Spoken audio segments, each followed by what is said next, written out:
bit too high up.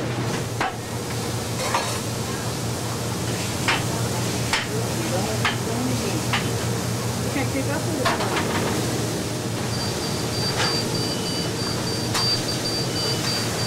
We let it go down the cheese.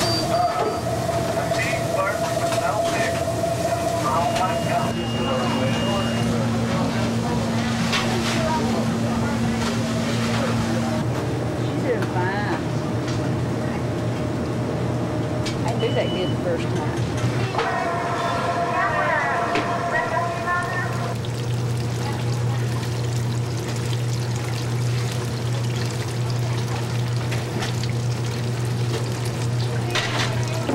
Well, I burnt this dropping hush puppies. Sometimes you get, go too fast. It splashes down in the grease, splashing back up on them.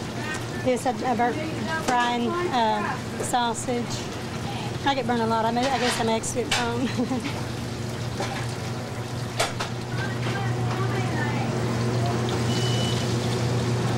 November the 11th will be 7 years.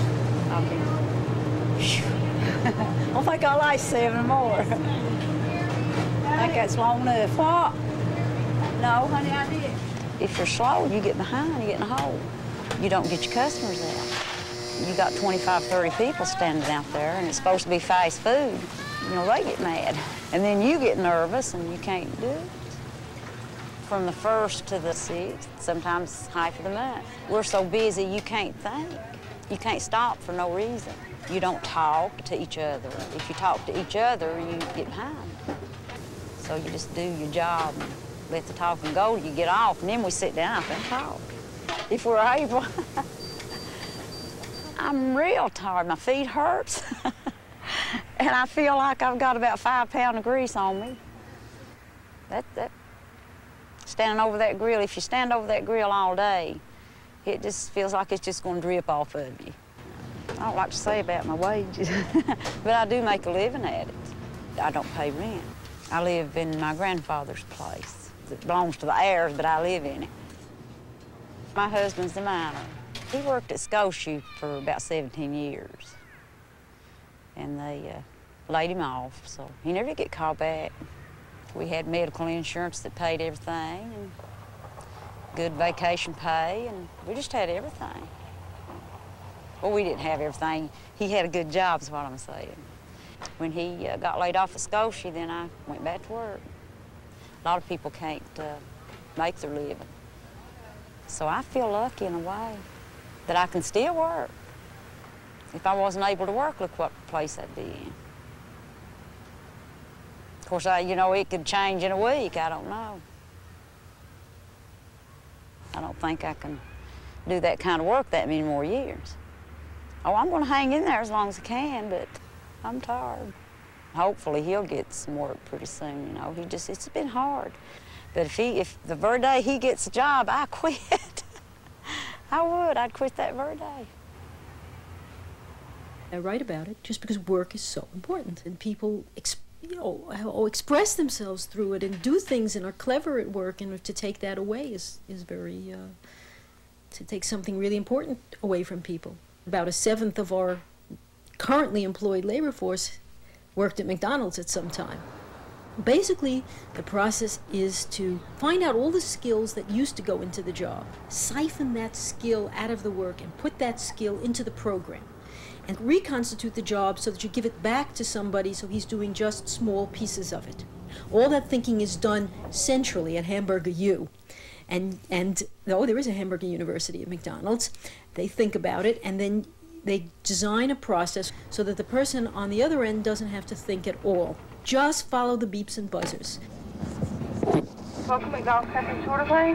1 small coffee, 1 large orange juice, and 1 small orange juice. Got some fast go with that? No, thank you. You tell people what to say. You're supposed to say, would you like a drink with that? We want you to push a new product. We want you to push Danish. And so out of that, they begin to create a what you should say. You say, I might as well be talking to a machine. People are not becoming stupider.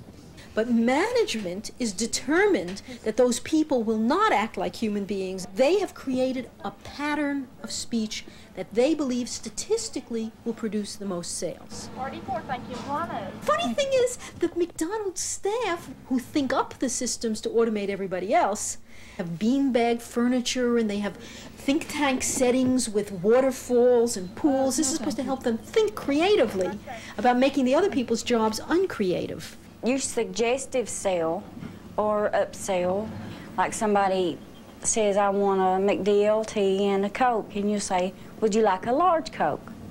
But you never suggestive sell and upsell on the same order. Every job gets boring. I think it's that way with every job, not just one.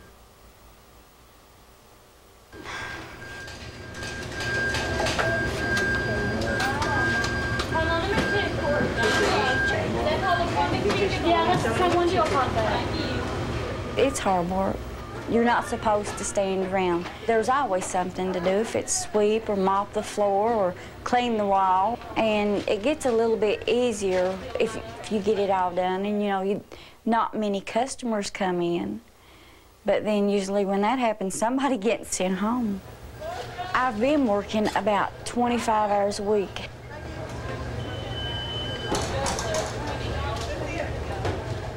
At least, you know, if I get a paycheck, I feel like, well, you know, I've accomplished a little bit.